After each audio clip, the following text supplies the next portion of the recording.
नाज़रीन इकराम अस्सलाम वालेकुम वरहमतुल्लाहि वबरकातुह। मुहर्रमुल हराम कितनी बरकतों वाला महीना है, इसका अंदाज़ा आप इस बात से भी लगा सकते हैं कि गुज़िश्ता उम्मतों के लिए भी ये महीना बड़ा ही बरकतों वाला रहा है। हज़रत आदम अलैहिस्सलाम से लेकर हज़रत ईसा अलैहिस्सलाम तक बड़ा ही बरकत वाला महीना रहा है, और ख़ास करके मुहर्रम की 10 तारीख़, इसी तारीख़ में हज़रत आदम अलैहिस्सलाम की तौबा कबूल हुई। इसी तारीख़ में हज़रत नूह अलैहिस्सलाम की कश्ती तूफ़ान नूह से महफूज होकर एक पहाड़ पर रुकी थी। इसी तारीख़ को, मुहर्रम की 10 तारीख़ को, और इसी तारीख़ को हज़रत इब्राहीम अलैहिस्सलाम की आग ठंडी हुई थी। मुहर्रम की 10 तारीख़ को 40 दिन तक, कमोबेश 40 दिन तक वो आग में रहे थे हज़रत इब्राहीम अलैहिस्सलाम, और जो ठंडी हुई थी वो आग तो मुहर्रम की 10 तारीख़ को ठंडी हुई थी। और इसी तारीख़ को हज़रत इस्माईल अलैहिस्सलाम की पैदाइश हुई। इसी तारीख़ को यूसुफ़ अलैहिस्सलाम को रिहाई मिली क़ैद से, जो ज़िंदान में रहे थे, लगभग 12 साल तक ज़िंदान में रहे थे, 12 साल तक या 7 साल तक। इसी तारीख़ को हज़रत यूसुफ़ अलैहिस्सलाम की अपने वालिद हज़रत याक़ूब अलैहिस्सलाम से मुलाकात हुई थी। बिछड़ने के बाद में हज़रत याक़ूब अलैहिस्सलाम की मुलाकात जो हुई थी, दोबारा मिले थे अपने वालिद से, हज़रत यूसुफ़ अलैहिस्सलाम हज़रत याक़ूब अलैहिस्सलाम से, वो इसी तारीख़ को मिले थे। और इसी तारीख़ को फ़िरौन से निजात मिली थी हज़रत मूसा अलैहिस्सलाम को, उसकी जीत जो हुई थी। और इसी तारीख़ को हज़रत अय्यूब अलैहिस्सलाम को बीमारी से शिफा मिली थी। सुभान अल्लाह। इसी तारीख़ को हज़रत ईसा अलैहिस्सलाम पैदा भी हुए, और इसी तारीख़ को हज़रत ईसा अलैहिस्सलाम को आसमानों पर जो उठाया गया था, वो इसी तारीख़ को उठाया गया था। यूनुस अलैहिस्सलाम को मछली के पेट से जो बाहर निकाला था अल्लाह तबारक व तआला ने, वो यही तारीख़ थी, 10 तारीख़ मुहर्रम की। बड़ा ही बरकत वाला महीना है ये। लेकिन इस तारीख़ को सैयदना शहंशाह करबला हज़रत इमाम हुसैन रज़ी अल्लाह तआला अन्हु ने इस तारीख़ को अपनी और अपने घर वालों की, अपने ख़ानदान वालों की और बहुत से अपने साथियों की जानें क़ुरबान की इसी तारीख़ को। तब से हज़रत इमाम हुसैन रज़ी अल्लाह तआला अन्हु के नाम से इस तारीख़ को जाना जाने लगा। लेकिन जब इसको सैयदना इमाम हुसैन शहंशाह करबला इमाम हुसैन रज़ी अल्लाह तआला अन्हु के नाम से इस तारीख़ को जब जाना जाता है, तो साथ ही हमें चाहिए कि हम उन्हीं कामों को करें जिससे अल्लाह और अल्लाह के रसूल राज़ी हों, जिससे हज़रत इमाम हुसैन रज़ी अल्लाह तआला अन्हु राज़ी हों। उन्हीं कामों को हमें करना चाहिए। लेकिन ऐसा नहीं हो रहा है, ऐसा नहीं हो रहा। ढोल ताशे बाजे नाटक, तमाम खुराफातें, अजीब अजीब तरीक़े के काम, खुराफातों में मुलव्विस अवाम, इस तरीक़े से लगता है, ऐसा लगता है कि यार ये पागल हो गए हैं ये लोग, इन कैसे पागलों जैसी हरकतें करते हैं, लगता है कि क्या कर रहे हैं ये लोग। इन कामों को इमाम हुसैन की मोहब्बत समझ करके करते हैं। इमाम हसन हुसैन की मोहब्बत की आड़ देखकर इस तरह की खुराफातें, इस तरह की बिदआत, नाजायज़ व हराम काम किए जाने लगे। इसलिए उलमाए हक़ मैदान में आए, और हर ज़माने में उलमाए हक़ इस तरह की खुराफातों के ख़िलाफ़ आवाज़ें बुलंद करते रहे हैं।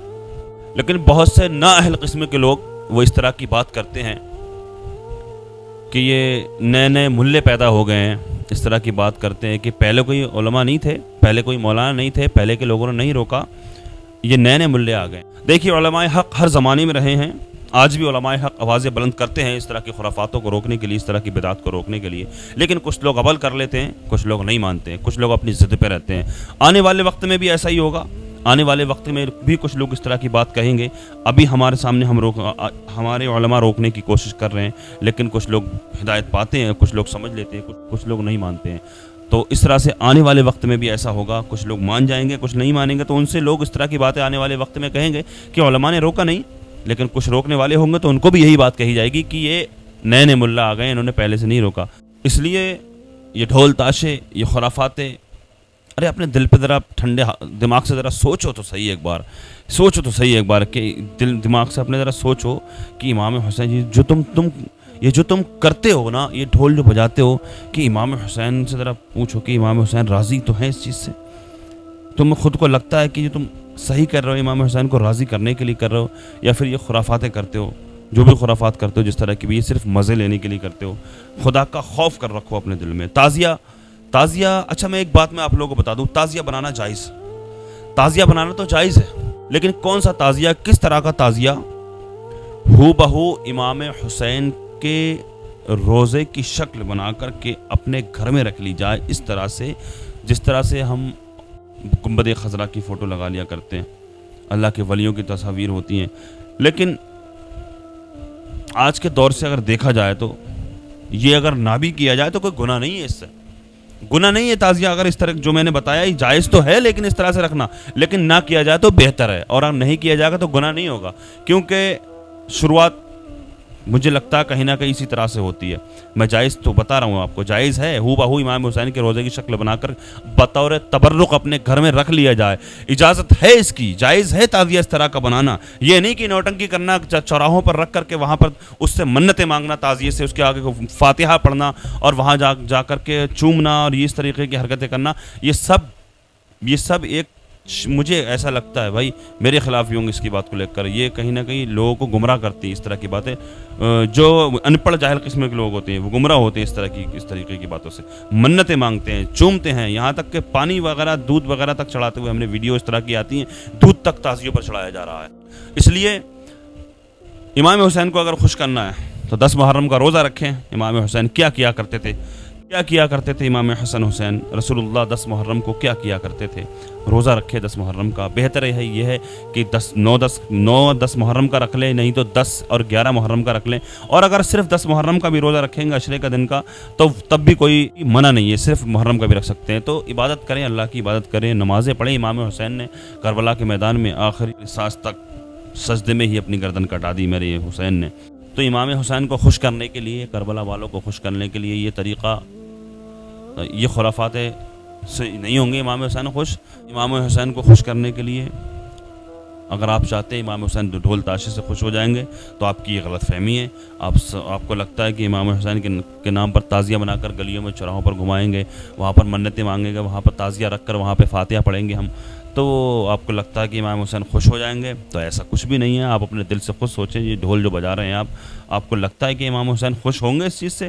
کس نے بجایا تھا کربلا کے بعد ڈھول؟ کس نے بجایا تھا؟ کون تھا ڈھول بجانے والا؟ خوب جانتے ہیں آپ لوگ، اچھے طریقے سے واقف ہیں. ہر انسان جانتا ہے کہ ڈھول کس نے بجایا تھا کربلا کے بعد. اللہ کی بارگاہ میں دعا ہے، اللہ تبارک و تعالیٰ تمام امت مسلمہ کو عقل سلیم عطا فرمائے، اللہ پاک ہدایت عطا فرمائے، اللہ پاک نیک عمل کی توفیق عطا فرمائے، اللہ پاک پنجگانہ نمازی ادا کرنے کی توفیق عطا فرمائے، اللہ پاک صحیح معنی میں امام حسین سے، کربلا والوں سے محبت کرنے کی اللہ پاک توفیق عطا فرمائے. اللہ پاک دنیا کے تمام مسلمانوں کی عزت و آبرو کی، جان اور مال کی حفاظت فرمائے. آقا کے صدقے میں میری دعاؤں کو اللہ پاک اپنی بارگاہ میں قبول فرمائے. آمین یا رب العالمین. السلام علیکم ورحمۃ اللہ وبرکاتہ.